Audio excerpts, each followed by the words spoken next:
Hola, ¿qué tal? Qué gusto estar hoy con una invitada de lujo que tenemos el día de hoy. Y voy a empezar primero presentando a la querida Isela Lagunas. Querida Isela, qué gusto que estés con nosotros y nos viene a hablar de su libro Línea 12, Crónica de una tragedia anunciada. Hoy, pues es un tema pues importante para la Ciudad de México, importante para el país, importante por el tema que pasó, lamentable para las familias que se vieron afectados. Y bueno, vamos a platicar de esto y también pues cómo va a afectar la sucesión presidencial.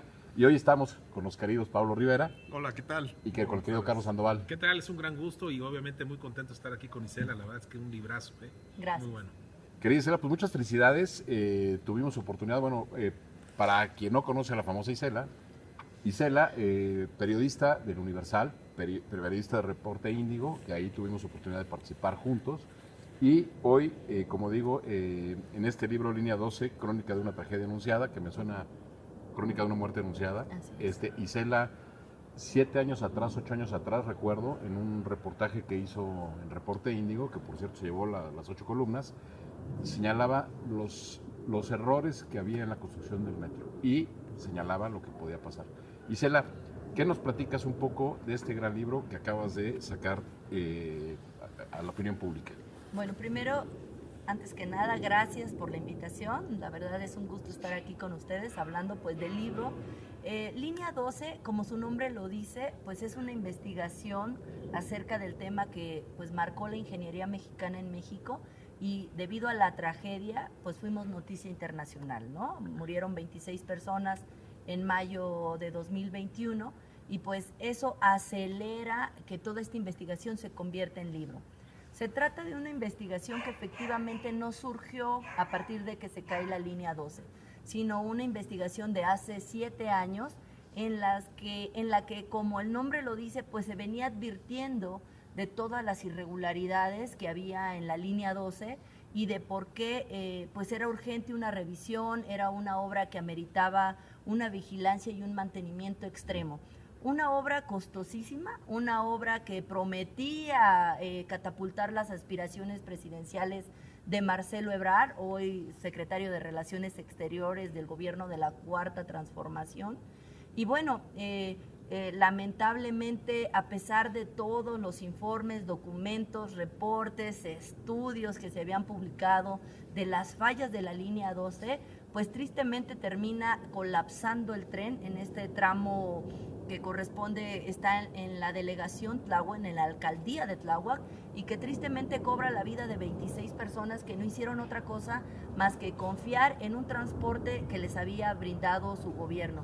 Y que, como yo digo en el libro, la verdad es que un metro de estas características, un transporte como el metro, era necesario en esta zona de la ciudad, una zona históricamente relegada, ¿no? Que la gente estaba pues con la única opción de tomar el transporte, estos peceros, estas combis, microbuses, ¿no? Y que les obligaba a pasar 3 horas para desde su casa llegar a sus puntos de trabajo. Y entonces, 3 de regreso. O sea, y 3 de regreso, ajá. Entonces, una línea sí hacía falta, sí, pero bien construida, ¿no?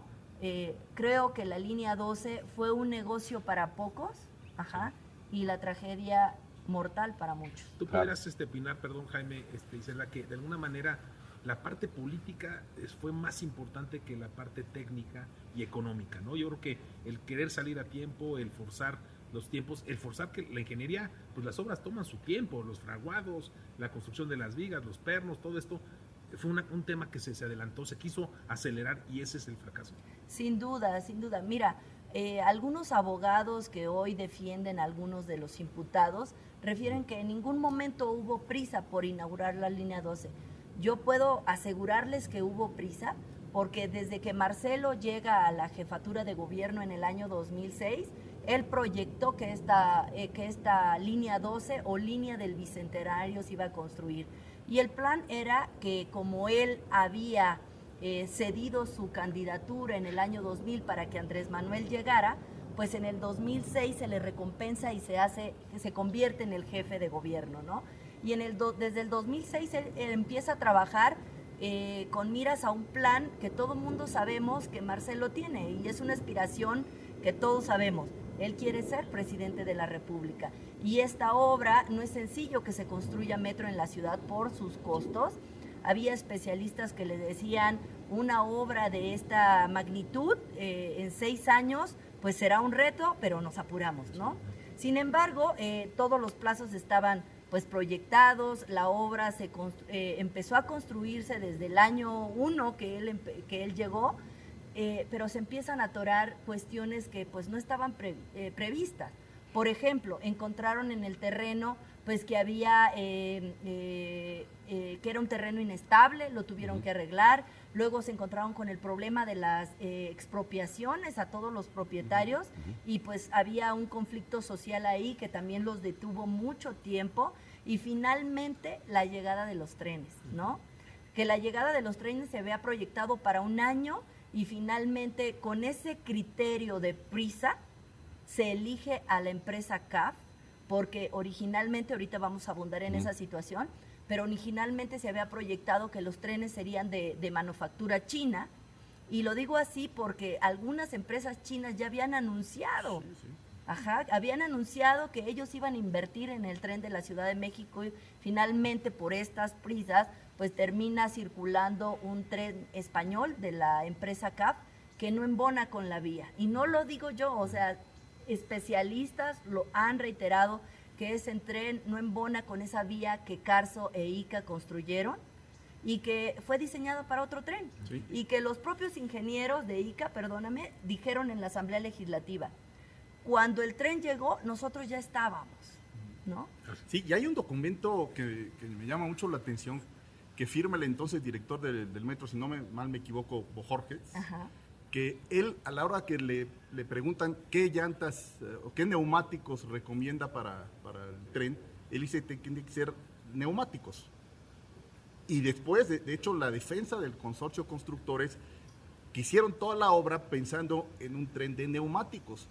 Y pasa el tiempo, y como bien dices tú, de repente el gobierno de la ciudad, encabezado por Marcelo Ebrard y secretario de Finanzas Mario Delgado, optan por otra vía que a la luz del día es más cara, muy oscura, es decir, no se transparenta la operación, hay un fideicomiso que no está claro hacia dónde se van los recursos, y que a la postre se sigue pagando un mantenimiento y los mismos trenes porque se compró en arrendamiento, ni siquiera se adquirieron. Es decir, una serie de irregularidades que suenan muy raras, ¿no? Sin duda, ese es uno de los puntos que toca el libro y sobre el cual pues realmente nos deben una explicación.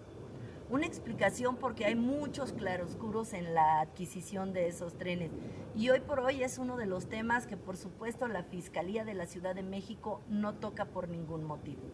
Pero quiero decirle que hay documentos de empresas chinas e incluso Bombardier que vendía los trenes en la Ciudad de México. Que siempre era uno de los proveedores. En Hidalgo. Así es.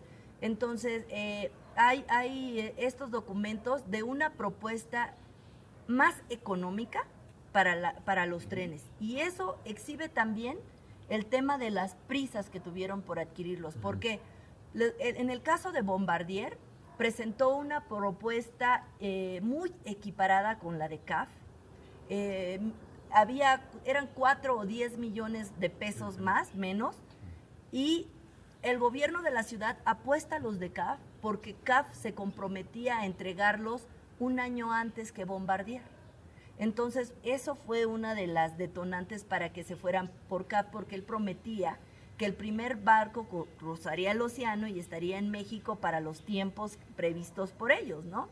Efectivamente, como lo mencionas, insisto en que tengo documentación que en mercados internacionales la empresa china se adjudicaba que ellos habían cerrado el negocio para proveer los trenes de la línea 12.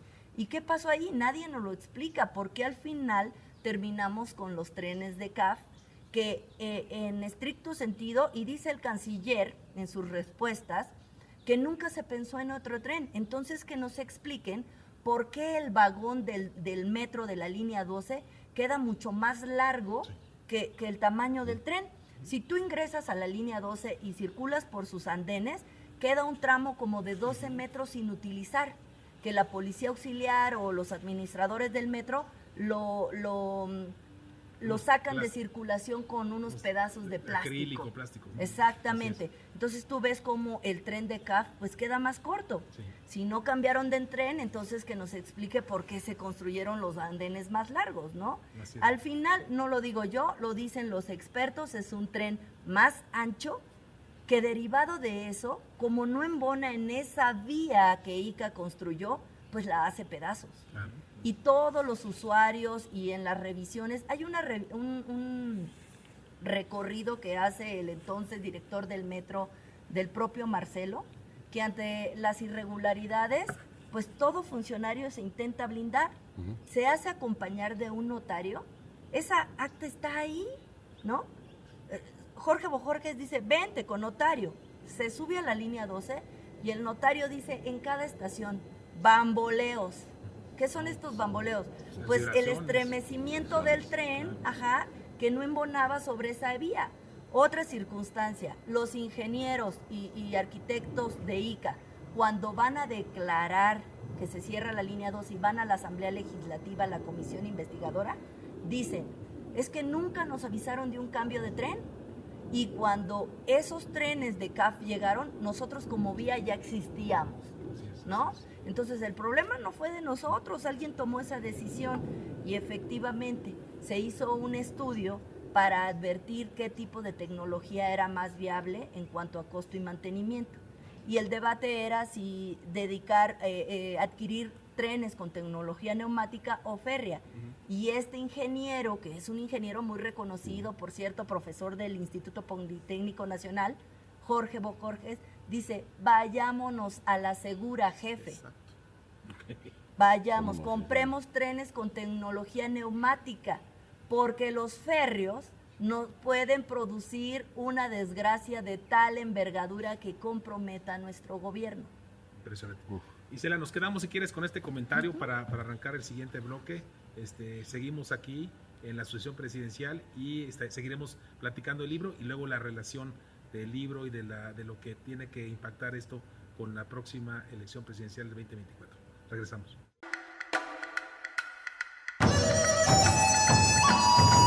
El ser humano siempre ha buscado la forma de expresarse, que su mensaje recorra distintos lugares y personas. Los años pasan y su forma de comunicarse evoluciona a la par de sus necesidades. Lo que antes era un sueño, ahora es una realidad. Estar en cualquier parte del mundo. Sí, siempre hemos buscado la forma de expresarnos y hoy estamos más cerca del mundo entero.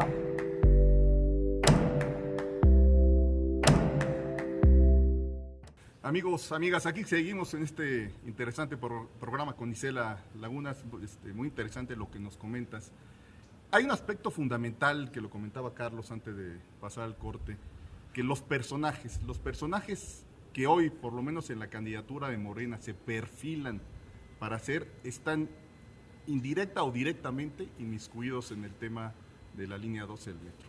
Hablemos de Marcelo Ebrard, que fue jefe de gobierno, hay que decirlo, fue un jefe de gobierno exitoso en su momento, tenía todas las credenciales para poder aspirar a la carrera presidencial, le vuelve a ganar, por llamarlo de alguna manera, el presidente actual, López Obrador, pero ahora tiene otra vez intenciones de seguir. Hay una parte en donde tú lo mencionas, que él dice que lo han dado muchas veces por muerto y él siempre revive.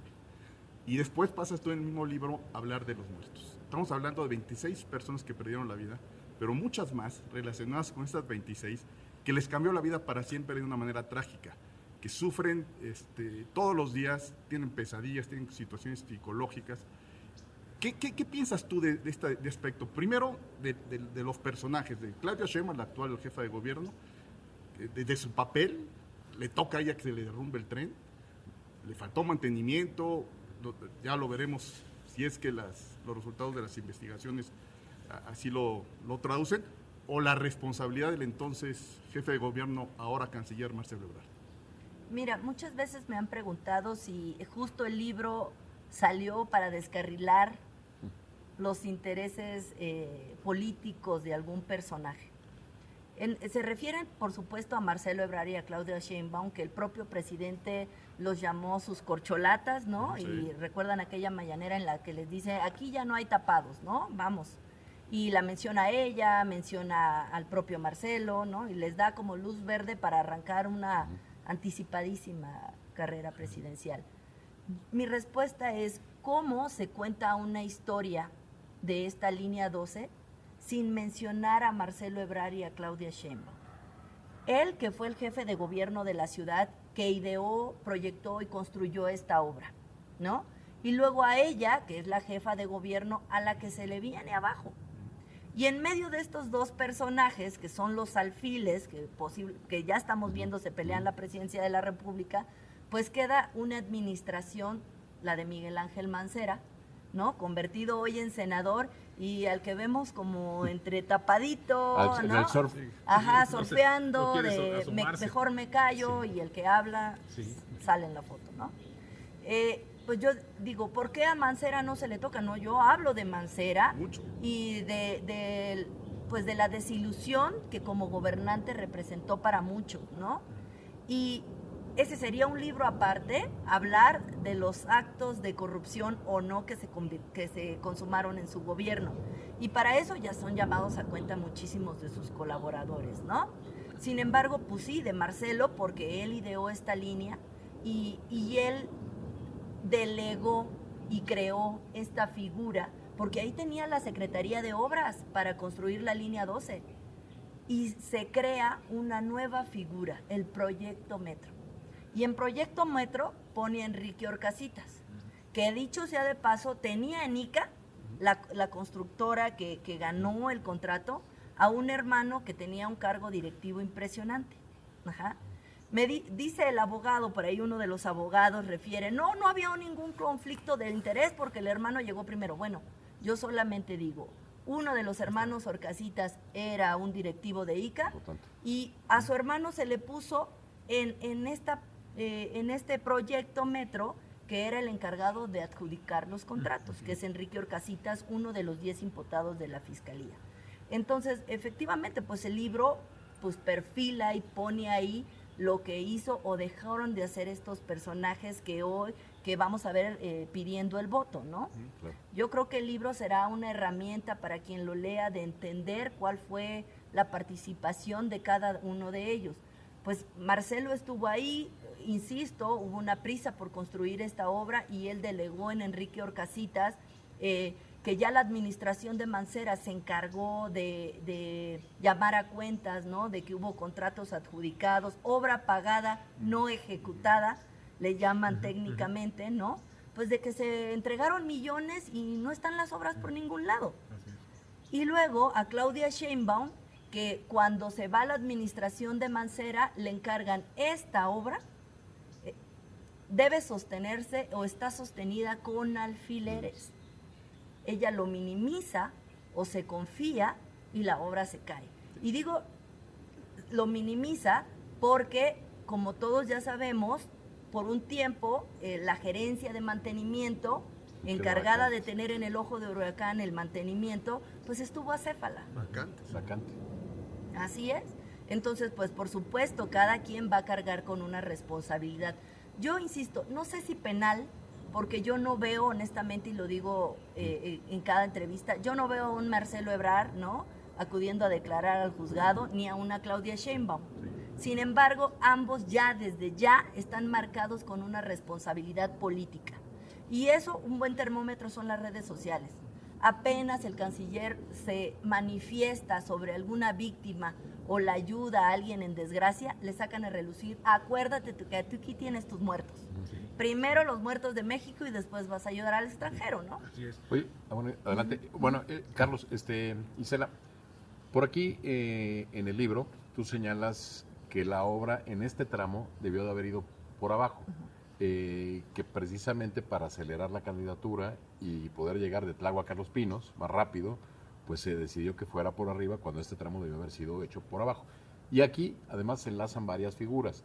Acuérdate que en esa época había un rompimiento entre López Obrador y el presidente Calderón en esa época, por la elección del 2006, el presidente Calderón le da el dinero a Marcelo Ebrard y para un poco jalarlo hacia su favor. Marcelo Ebrard aprovecha para construir su candidatura, que a final de cuentas termina otra vez cediéndola por segunda vez a Andrés Manuel López Obrador. Sin duda.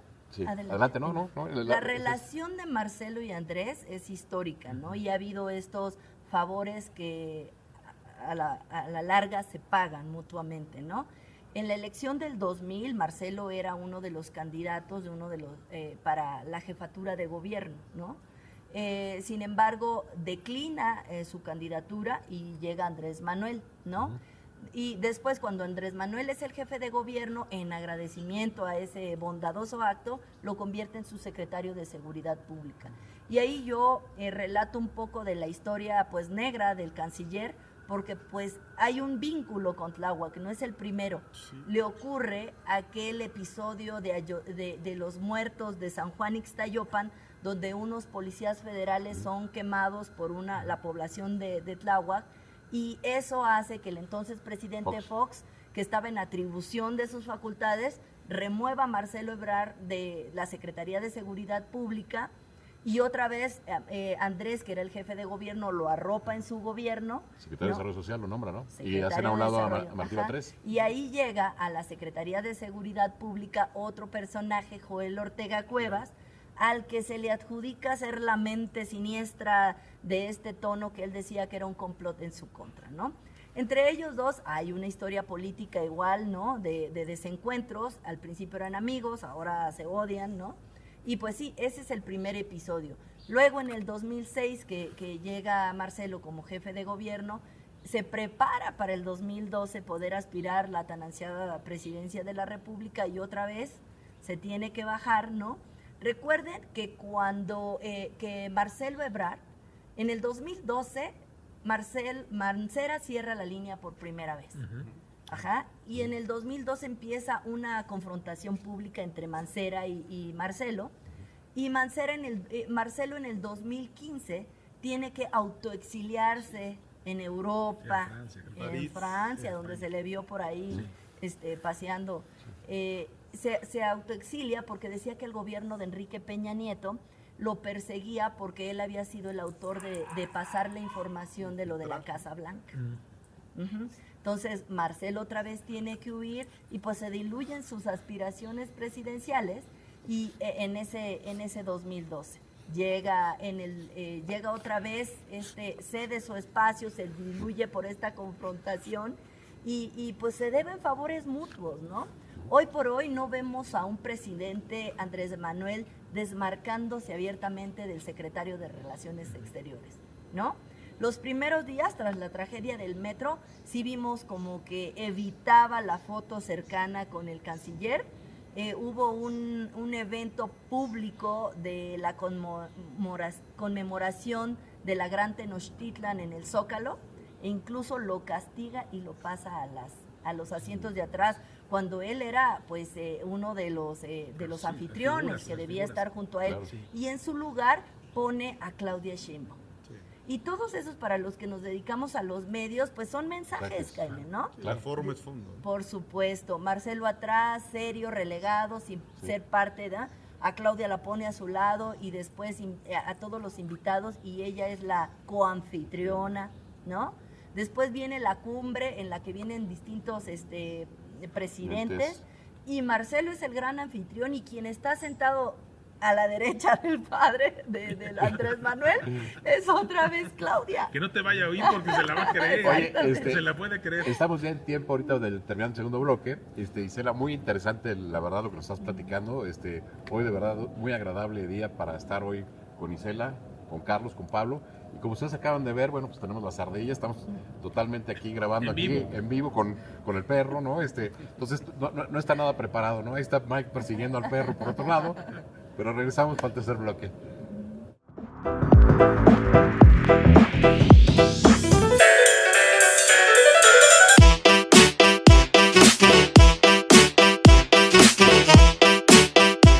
Hola, ¿qué tal? ¿Cómo están? Soy Jaime Gutiérrez. Hola, ¿cómo están? Soy Carlos Sandoval. Y los esperamos todos los lunes a las 6 de la tarde en la sobremesa de los diálogos por México desde casa.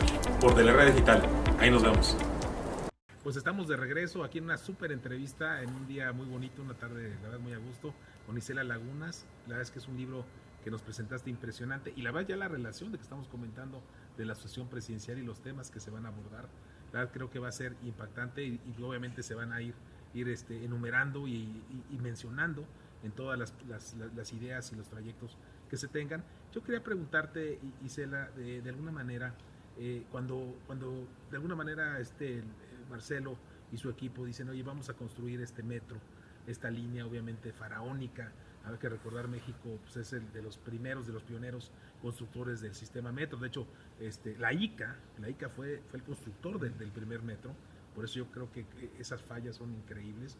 Y obviamente también en Colombia la ICA fue el constructor del metro en Colombia, y creo que en Medellín.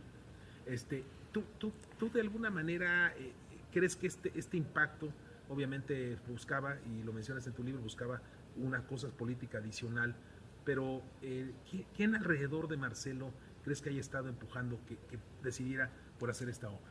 Mira, yo creo que son sus propias aspiraciones presidenciales, y él tiene un gran equipo que lo acompaña en los diferentes cargos políticos desde hace muchos años, ¿no?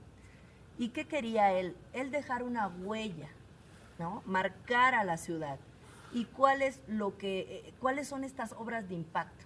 El metro no es tan sencillo de construir porque, pues por los costos, sí, ¿no?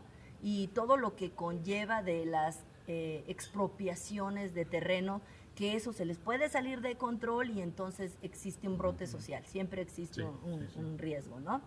Sin embargo, ellos como equipo y con miras siempre a esta aspiración presidencial, decimos que Metrobús pues no es tan de largo aliento, ¿no? De tanto impacto, y decían, vámonos por el metro, la línea 12, y que empata con el bicentenario de la independencia de México, ¿no? Entonces, es la línea del bicentenario. Imagínate cómo iba a adornar, y lo adornó a Marcelo Ebrard, ¿no? En su momento. Era de verdad una mega obra, una obra de gran calado. Entonces, es con esta visión y que ellos deciden construir la línea 12. E insisto, realmente hacía muchísimos años que no se construía metro en la Ciudad de México, y esta fue una línea pues muy peculiar, porque la mayoría o todas las líneas, de las 11 líneas que existían, con excepción de la línea 1, línea A del metro, es la única en la que circulan trenes con rodadura férrea. Entonces todos los demás son neumáticos. Entonces esta línea pues rompió pues los estándares. Número 2, esta línea estaba proyectada subterránea. Sin embargo, cuando hacen la oferta a las empresas, le dicen, ¿sabes qué? No nos oferta ICA, Carso y Alstom, se asocian para hacer este consorcio constructor, y en estricto sentido, ICA, como bien lo señalas, históricamente ha construido el metro de la ciudad. Sí. En esta ocasión, Carso, para entrar por el tema económico, ¿no? Y que pues también tiene profundas relaciones políticas con Marcelo Ebrard. Y número 3, Alstom se encargaría de las cuestiones electromecánicas de la línea 12. Entonces, en este consorcio deciden construir, pero llega un momento en el que el gobierno de la Ciudad de México les dice, no tenemos tanto dinero, ajústate. Y es ahí que el proyecto original sufre modificaciones. Ellos insisten que no, pero ahí están los documentos que hablan de una línea que tenía más estaciones, y lo que ellos llamaron fue racionalización, así le pusieron. Vamos a racionalizar, que es decir, le vamos a quitar dinero. Entonces, en ese quitarle dinero, pues que la línea le saliera más barata, cortaron estaciones, y ahí es cuando se decide que en lugar de un subterráneo que los haría llevarse más tiempo en la construcción y más dinero, por supuesto, un túnel sale mucho más caro, y se les ocurre el llamado viaducto elevado. Perdón, Isela, de lo mismo que estás comentando, nada más para completar, ¿no sientes que también el haberlo hecho elevado era para que luciera más? Porque, a ver, si lo tienes en un subterráneo, ¿no? Lo tienes en un túnel, pues ves las estaciones, ¿no? no ves mucho proyecto, pero cuando ves estas grandes obras, las ballenas, todo, obviamente dices, wow, la obra, ¿no? ¿No crees que también fue uno de los factores? No. No lo ves por ahí. No. Fue por Yo también estoy de acuerdo con Isabel. Yo también creo que el presupuesto. Y Fue para el acabarla a tiempo. presupuesto, sí, porque La prisa. la línea en la parte que va a observatorio era subterránea. En la parte media no era elevado, pero era como este tren de Tlalpan, le llaman cajón externo, que puedes ver circular el metro, pero no va subterráneo. Ajá. Y luego iba otra vez un túnel en la parte que conecta a Tláhuac. Entonces, cuando ellos argumentan dinero, pues recortan y dicen, ¿qué es la parte más rápida? Vámonos por un elevado. Pero el terreno de Tláhuac, que es cercano a la delegación Xochimilco, hay muchos fans y una obra de ese tipo, unas columnas de ese tipo, y luego un tren tan pesado, insisto otra vez en el tren. Y en una ciudad sísmica, ¿no? Es otro factor también que hay que considerar. Fíjate, que tú lo Pablo, mencionas, que hay recomendaciones de expertos que dicen, se tiene que considerar que estamos en una ciudad sísmica y que por supuesto el peso de esas columnas al paso de los años se va a ir asentando, pero hoy por hoy no se ha estudiado a profundidad, creo yo, el impacto que ocasiona un tren más pesado. Esas columnas no fueron construidas para un tren tan pesado, unos vagones tan pesados. Entonces, cuando yo hablo en mesas de ingenieros en corto, porque muchos no se atreven a dar el nombre por temor a ser perseguidos, me dicen, por supuesto que esos bamboleos que mencionan a esas alturas impactan las estructuras. Y en ese sentido, cuando ocurre el gran sismo de 2017, el gobierno de Miguel Ángel Mancera obliga a una revisión fundamentalmente en ese tramo elevado. ¿Y qué encuentran? Que en las columnas ya había daños impresionantes, justo en ese tramo que construyó ICA. Ese tramo elevado lo construyó ICA con Carso, y en la parte donde se cae el tren le corresponde a Carso. Por eso es que Carso tiene que salir a dar la cara obligadamente. Desde ese 2007, el gobierno de Miguel Ángel Mancera tuvo un acercamiento con la gente del ingeniero Carlos Slim, y les dicen, oye, ya metimos estas cámaras que revisan por dentro, no solamente desde afuera, sino unas cámaras que permiten ver la construcción desde adentro, ¿no? Como rayos X, digamos, y encontraron que las columnas tenían falta de concreto. Ajá, entonces eso hacía que las columnas estuvieran, pues, específicamente la columna 69 que está en ese tramo, estaba a punto de caer. Ajá. Yo tengo una pregunta, ¿en qué estamos hoy? Sabemos que el proceso jurídico contra las víctimas siguen las negociaciones, por un lado, y en qué va la parte técnica de la empresa noruega que está haciendo la revisión. Es decir, entiendo que faltan todavía 2 informes. En el primero, pues le echaron la culpa a los famosos pernos. Así es. ¿Qué falta y qué repercusión podría tener esto? Te lo pregunto en el sentido de la sucesión presidencial, porque obviamente la empresa noruega es muy reconocida mundialmente, muy honesta, pero el que tiene el balón bajo sus manos es Claudia Sheinbaum, y el que está esperando el resultado de estos estudios es Marcelo Ebrard, hablando en cuestiones de sucesión. ¿Tú cómo crees que puede acabar esto? ¿Tú crees que puede ser un arma en los tiempos de cuándo lo sacan o cuándo no? Y qué información, si tienen la información antes, la pueden utilizar, filtrar, es decir, como se utiliza en la política, ¿no? Mira, yo creo que en cuestión de dictámenes ya todo está dicho.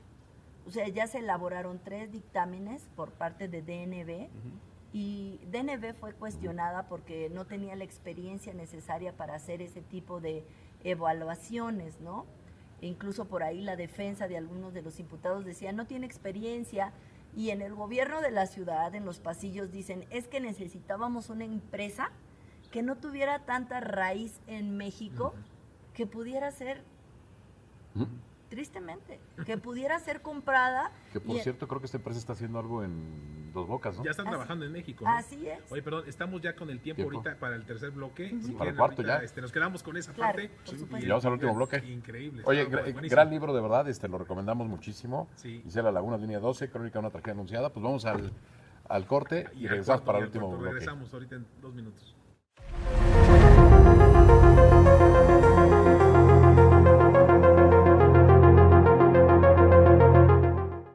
estamos ya en el último bloque. De verdad, Isela, muchas gracias por estar aquí con nosotros Gracias. en este debate tan agradable programa que nos estás ilustrando un poco con esta tragedia anunciada de la línea 12.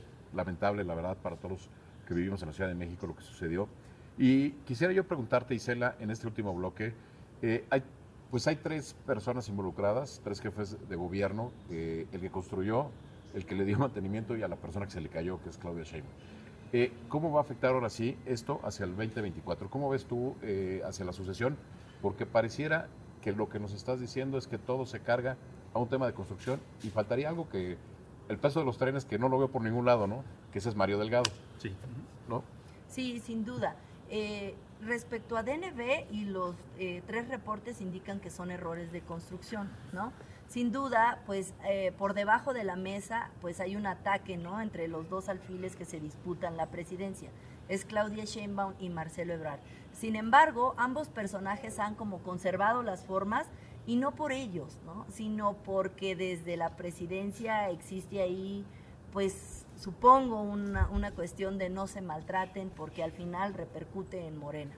Por supuesto, como lo mencionas, Jaime, hay temas, hay puntos que deberían profundizarse porque involucra a estos personajes que hoy se atreven a pedirnos el voto, ¿no? Estamos hablando del presidente nacional de Morena, Mario Delgado, que por supuesto fue el secretario de Finanzas de Marcelo Ebrard. Y yo recuerdo que en aquellos años que lancé esta investigación me escribía de manera personal y me decía, eres una mentirosa, ¿no? Entonces yo logré documentar que él había sido desde la Secretaría de Finanzas quien había organizado viajes a China para que la gente fuera a revisar qué trenes iban a escogerse, ¿no? Entonces también la verdad, escandaloso PPS, que es un instrumento a partir del cual ellos adquirieron los trenes en un lapso que todavía se sigue pagando. Es decir, ahí hay claroscuros que de verdad merecen una atención especial y que apuntan directamente pues a Mario Delgado y al jefe de gobierno, porque operaciones con tantos millones de por medio no pudieron pasar desapercibidas por el jefe de gobierno, ¿no? Por ejemplo, pues insisto, hubo cotizaciones de algunas empresas que dejaban los trenes mucho más económicos. Y la argumentación de Mario Delgado es que este PPS le permitía a la administración que no tenía dinero pagar los trenes en abonos a través de un instrumento financiero. Arrendamiento financiero. Arrendamiento financiero que se pagaría hasta el 2026. Es decir, desde el sexenio de Marcelo Ebrard se comprometieron los recursos, millones de millones en dólares, porque se pagan dólares. Hay 2 rubros. Y más mantenimiento. Ahí van. Ese PPF exactamente se paga en el mantenimiento, y lo que es la cuestión del tren meramente, ¿no? Se utilizaron los recursos de esa parte del sexenio de Ebrard, luego los recursos de Miguel Ángel Mancera, Claudia Sheinbaum la sigue pagando y la administración que viene sigue, ¿no? Y hoy podemos que el propio sindicato del metro dice, pues el mantenimiento lo seguimos haciendo nosotros, ¿por qué se paga tantos millones, no? Claro. Entonces sí nos deben una explicación. ¿Qué va a pasar? Pues no lo sabemos, ya sabemos que ha habido tragedias, por ejemplo, a la jefa de gobierno la persigue el Repsamen, ¿no? Y pareciera que no importó a la hora de la elección de 2015 en la que ella arrasó. Porque ya sabemos que Morena tiene este efecto, ¿no? Bueno, imparable. en Tláhuac, a mí me pareció increíble que Tláhuac, en las pasadas elecciones, en donde Morena se derrumba en todo el poniente de la Ciudad de México, por llamarlo de una manera, Tláhuac, que es el lugar de la tragedia, gana Morena. O sea, la gente sigue sin leer, sin plantearse las cosas como debe de ser, ¿no? Ahí hay un factor que dejo entrever en el libro. Recordemos que Tláhuac ha sido gobernado ahora por Morena y que ahí existen personajes que fueron investigados por sus vínculos con el narcotráfico. Cártel de Tláhuac, que esta gente de Morena estaba directamente con los líderes, ¿no? Y hoy por hoy algunos líderes de otros partidos aseguran que en esa elección, que yo también me sorprendí de cómo Tláhuac no castigó con el voto, bueno, pues porque hubo esos factores de que al parecer el narcotráfico estuvo jalando y presionando para Asustando, votar, en algún sentido, ¿no? Así es. Entonces, pues bueno, efectivamente el libro es importante en este contexto en el que involucra dos personajes que están aspirando a la presidencia de la República y pues tristemente en el escenario yo veo como una estrategia de que el tema de la línea 12 se opaque. Si ustedes ven, ya no hay estos informes de qué está pasando con las víctimas, ¿no? Ese es un gran pendiente. Y es una estrategia que está funcionando. Pablo, el proceso ni siquiera empieza, empezará en marzo. Sí. O sea, a un año de la tragedia apenas va a empezar y todo apunta a una reparación del daño en el que pareciera que le están acomodando todas las piezas a Carso. ¿Por qué lo digo? Se habla de este acuerdo reparatorio en el que hay un tabulador desde 450,000 a 6 millones de pesos a las víctimas afectadas. 450,000 al que resultó con lesiones y hasta 6 millones a quien perdió un familiar. Son 26 familias, suponiendo que Carso paga el máximo de 6 millones, la reparación del daño a una empresa tan poderosa le sale en 150 millones. Sí. Así es. En 150 millones, Muy ¿no? vale, claro. Entonces, de verdad sí parece una burla cuando tan solo por los estudios para evaluar cuál es el diagnóstico de la línea 12 se ha pagado mucho más. Oye, y en el caso de los candidatos, que aquí tú mencionas que, bueno, dos candidatos y obviamente también el presidente de Morena está involucrado muy fuerte y un ex. Pero en el tema humano, ¿quién crees que tuvo una mejor reacción? ¿Quién de esos pudo acercarse con las víctimas, pudo mandar mensaje? ¿Quién de entre Marcelo Ebrard y Claudia Sheinbaum? Nadie, porque solamente utilizaron sus redes sociales para manifestar a distancia el gran dolor que sentía. Claudia sí fue, ¿no? No, bueno, fue al punto, pero hoy, a un año de la tragedia, nadie ha convocado a las víctimas a decir, estamos haciendo esto. ¿Por qué? Porque nadie quiere esa foto dolorosa. Sí, claro. Porque es asumir de aquí estoy, con los familiares de los muertos. Y el presidente de la República lo hizo. Nadie, y él Es que increíble. dice que primero los pobres, ¿no? ¿Dónde está la empatía, no? Y él que insiste en que no son iguales. Por eso es que yo insisto en que las víctimas de la línea 12 son la oportunidad perfecta para demostrar que ellos no son un gobierno igual. Exacto. Y que no pase a la impunidad como el ABC, como muchísimas otras. Sí, Ningún- de acuerdo. Yo tengo una pregunta, Gisela. Marcelo Ebrard, el día siguiente de la tragedia, el presidente le da el espacio en la mañanera y él habla de que tiene la certificación de empresas extranjeras respecto de la obra. Y tú en el libro lo mencionas muy bien, que lo especifica en cuanto a la obra civil, ¿no? Pero no en cuanto a la parte técnica de los trenes, o al revés, ¿no? No, efectivamente, ese es uno de los puntos.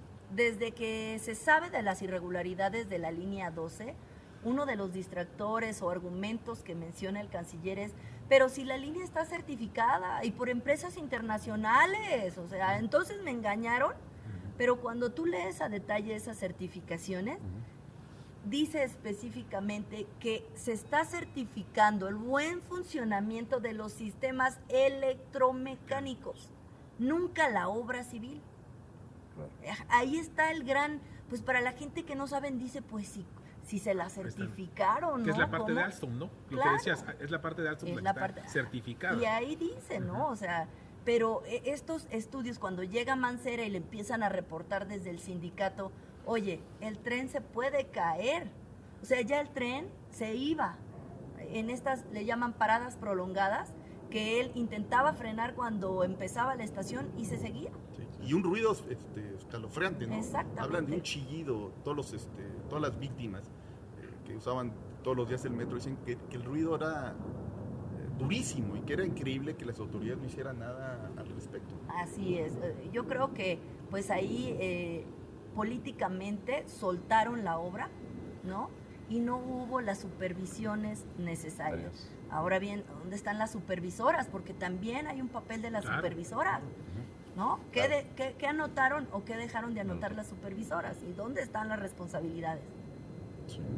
Fíjate que yo me voy para atrás un poco y no hay que dejar en el tintero que con López Obrador se congela además el precio del mantenimiento, bueno, del metro, del boleto del metro, en $2 en el 2002, siendo Florencia Serranía la titular del metro.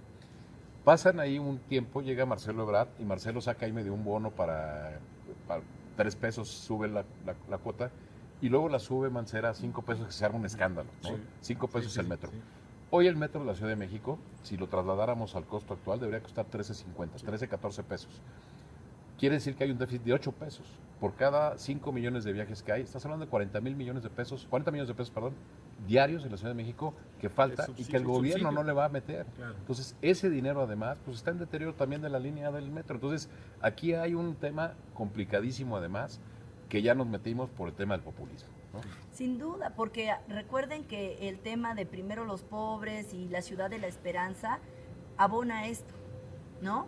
A tener efectivamente la política de un metro que debería costar hasta 30 pesos el boleto, ¿no? Pues está ahí parado y pues con el costo de la falta de mantenimiento, que lo puedes ver tú al ingresar al metro, pero que también el sindicato se ha encargado de poner siempre ese señalamiento, ¿no? Y pareciera que es un asunto político, ¿no? Que muchas veces se ha exhibido al líder sindical. Sin embargo, sí hay una falta de un deterioro ahí, y que no solamente es de la línea 12, sino para el resto de la red, ¿no? Que pues había sido, pese a todo, orgullo de la ingeniería mexicana, y que a partir de este trágico desplome se habla de que esta es una vergüenza de la ingeniería mexicana. Y realmente te digo que a partir de que salió el libro, muchos ingenieros me han escrito en las redes sociales para decir: yo dije esto, yo aporté esto, yo advertí esto, yo decía que iban muy a prisa, yo dije que se pagó y no se pagó. Debido a los tiempos, meto ahí brevemente un testimonio de un trabajador de ICA que fue despedido y que dice: yo colaboré en el tramo de Mexicalcingo, que está en Benito Juárez. Dice ahí, el ingeniero que estaba encargado de la obra tenía problemas de alcoholismo y entonces nunca echó el colado en esas estaciones, está hueco. Y dice, y el Colegio de México ha emitido sus propios informes y observaciones y dicen que todo está bien. Es terrible. Y entonces solamente ahí está, él dice: yo lo que pido es que vayan y revisen, no pido otra cosa. Vayan y revisen, yo estuve trabajando ahí. Dice, y todo el material que era para esa obra, por los tiempos, a mí me mandaron a venderlo como chatarra. Qué tragedia, qué tragedia. Hoy se la perdón, nos acabó el tiempo, caray. Quisiéramos seguir hablando mucho, es un tema que da para muchos programas. Es una tragedia que marcó la ciudad, todos los que somos orgullosamente capitalinos, nos marcó para siempre. Hay 26 familias enlutadas, muchas más lisiadas, con problemas psicológicos de por vida. Te agradecemos mucho tu presencia en el programa, te felicitamos, es un documento que deja referencia histórica de lo sucedido. Te agradecemos mucho. Jaime, Carlos, no sé, un último comentario. Pues si quieres, si quieres, ¿por qué no? Uno de Isela, un último comentario. Y cerramos, si quieres, ahí para que lo platicaran. Muchas gracias primero por la invitación. La verdad, para mí es el placer de platicar el contenido de este libro. Y como bien lo dices, la verdad, agradezco que haya aterrizado en un proyecto así, editorial. ¿Por qué? Porque al final, en México una noticia mata a otra en 24 horas, y más en este gobierno, ¿no? Sin embargo, ya en un libro, pues es un proyecto de largo alcance, ¿no? Que se queda ahí, ¿no? Y esto, pues ellos ya no lo pueden borrar, ¿no? Porque existió algún esfuerzo por desaparecer muchísimo material debido a la gravedad de la situación y de los involucrados, pero hoy por hoy se pudo rescatar material invaluable. Finalmente yo insisto en el llamado a las autoridades del sexenio que sea, del que fue, del que está y del que está por venir, que se acuerden de las víctimas. Ellas no tenían por qué las familias perder ahí a un ser querido. Pues viene en mayo el primer aniversario, viene una campaña presidencial, el programa de es la Asociación Presidencial 2024, y pues para todos los que van a ser candidatos de oposición, y si Marcelo o Claudia son, van a tener que leer a fuerza el libro de Isela, Sí. El librazo muy recomendable para toda la gente que quiere estar interesada de lo que realmente pasó.